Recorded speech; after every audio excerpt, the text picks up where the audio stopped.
नमस्कार दोस्तों, हमारे चैनल पर आपका स्वागत है। जय श्री कृष्णा, राधे राधे, हर हर महादेव। ओम नमो भगवते वासुदेवाय नमः। जय श्रीमन नारायण। दोस्तों, आज हम सुनेंगे वैशाख मास महात्म्य कथा अध्याय 25वां अध्याय। तब व्याघ्र कहने लगा कि हे मुने, पूर्व भोग वाले मनुष्य की मुक्ति कब होती है? सृष्टि काल में या अंत काल में अथवा स्थित काल में? सृष्टि की स्थिति तथा संसार काल की मर्यादा कितनी है? शंख बोले, 4 सहस्त्र युगों का ब्रह्मा का एक दिन और इतनी ही रात्रि होती है।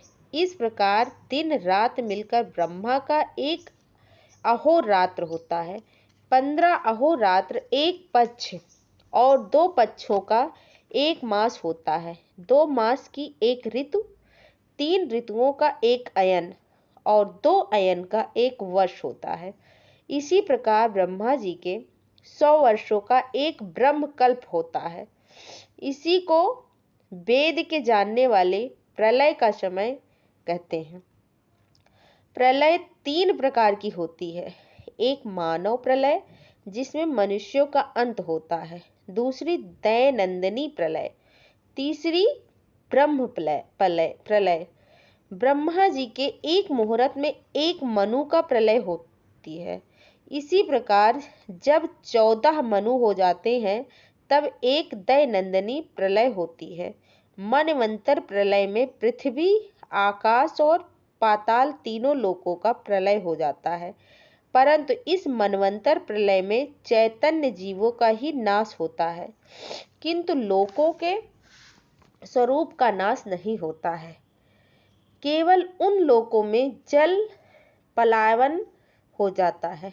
फिर मनवंतर के अंत में चैतन्य जीवों की पुनः उत्पत्ति हो जाती है। लेकिन दैनंदिनी प्रलय में लोकस्थ सबका नाश हो जाता है। सिर्फ एक सत्य लोक ही रह जाता है।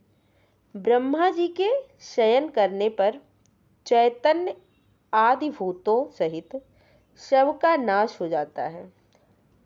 कोई कोई तत्वाभिमानी देवता और मुनि बचे ही रहते हैं।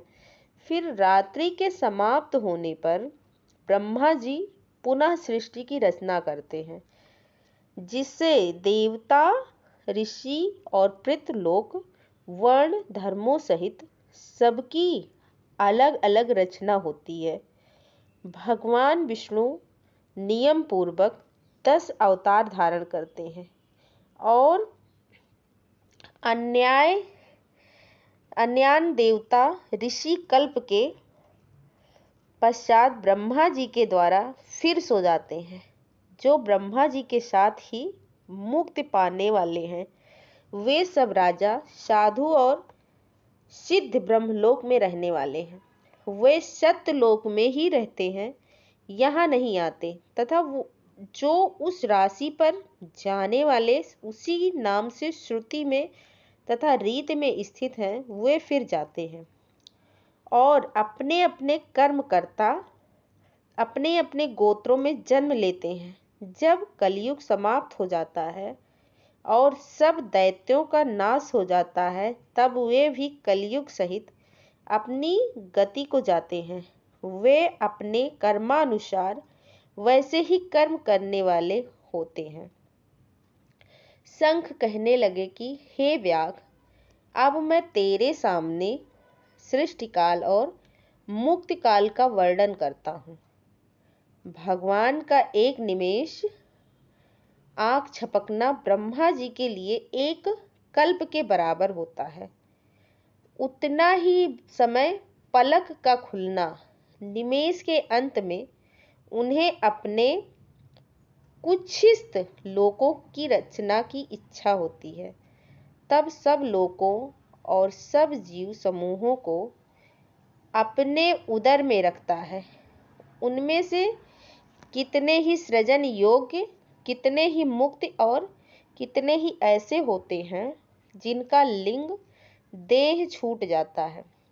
श्रुतदेव जी कहते हैं कि जब यह कथा शंख व्याघ्र को सुना रहे थे, तब सबके देखते देखते वह पंचशाखी वृक्ष पृथ्वी पर गिर पड़ा और उसके कोटर से एक बड़ा भयंकर सर्प तत्काल पाप रूपी देह को त्याग कर हाथ जोड़कर सिर झुकाकर वहीं बैठ गया।